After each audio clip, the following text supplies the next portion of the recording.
वैदिक संस्कृति एवं सभ्यता। भारत का सबसे प्राचीन धार्मिक ग्रंथ किसे माना जाता है? वेद को। वेद का संकलनकर्ता कौन है? महर्षि द्वैपायन वेद व्यास। वेदों की संख्या कितनी है? 4। वेदों का क्रम क्या है? ऋग्वेद, सामवेद, यजुर्वेद एवं अथर्ववेद। सबसे पुराना वेद कौन है? ऋग्वेद। ऋग्वेद में मंडलों की संख्या कितनी है? 10। ऋग्वेद में सूक्तों की संख्या कितनी है? 1028। ऋग्वेद का कौन सा मंडल सोम देवता को समर्पित है? 9वां मंडल। दशराग युद्ध का विवरण किस वेद में मिलता है? ऋग्वेद में। दशराग युद्ध किस नदी पर लहरा गया? पुरुषनु नदी पर।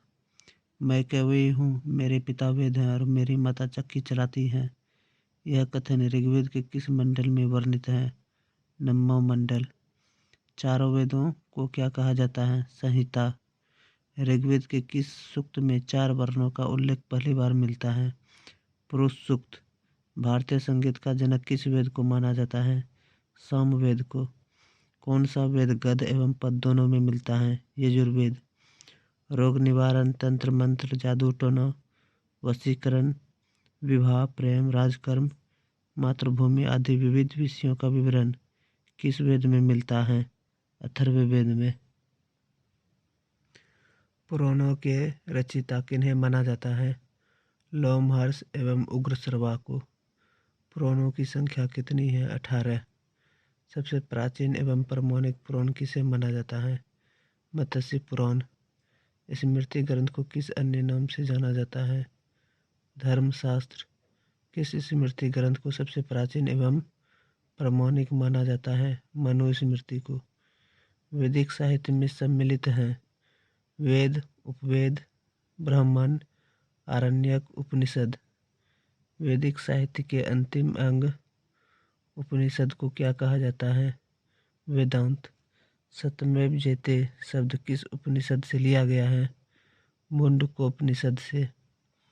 मनुस्मृति की रचना किस काल में की गई थी? शुंग काल में। किस पुराण में भारतवर्ष की भौगोलिक एवं मूल एकता का वर्णन प्राप्त होता है? विष्णु पुराण में। वैदिक सभ्यता किस धातु युग की मानी जाती है? लौह युगीन। गायत्री मंत्र किस वेद से लिया गया है? ऋग्वेद से। गायत्री मंत्र किसे समर्पित है? सविता या सावित्री देवता को। चतुर्वर्ण विभाजन का प्रमाण किस वेद में मिलता है? ऋग्वेद में। ऋग्वैदिक काल में कितने ऋतुओं का ज्ञान था? 5। ऋग्वेद युग में सर्वाधिक उल्लेखित नदी कौन सी है? सिंधु नदी। ऋग्वेद में सर्वाधिक सम्मानित नदी कौन सी है? सरस्वती नदी।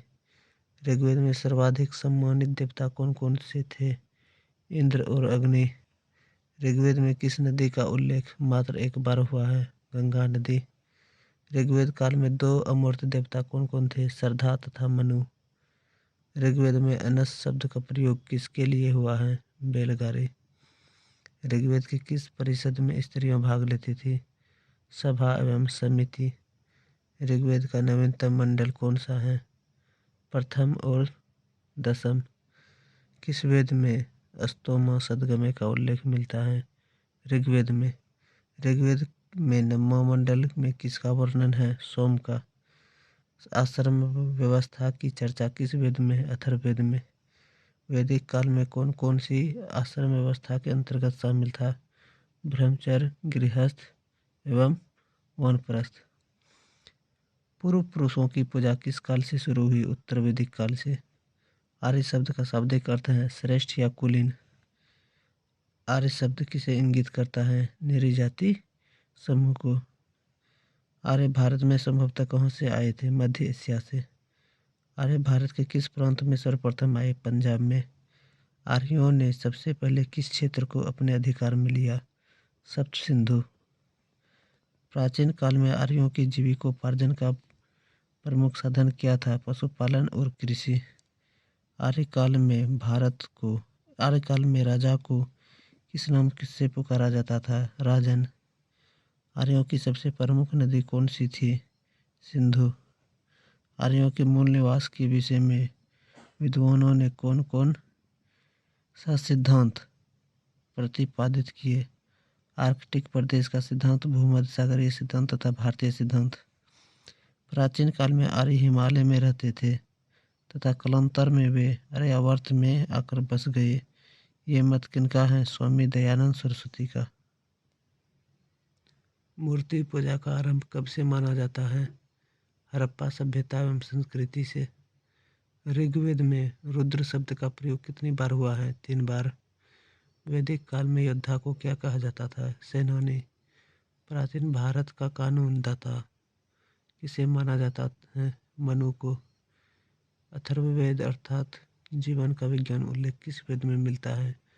अथर्ववेद में। भारतीय दर्शन की आरंभिक विचारधारा किसे माना जाता है? सांख्य को। योग दर्शन के प्रतिपादित कौन थे? पतंजलि।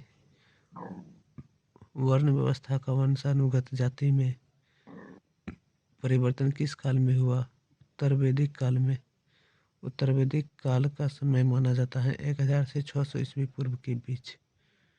उत्तर वैदिक काल में कितने उपवेदों की रचना की गई? 4।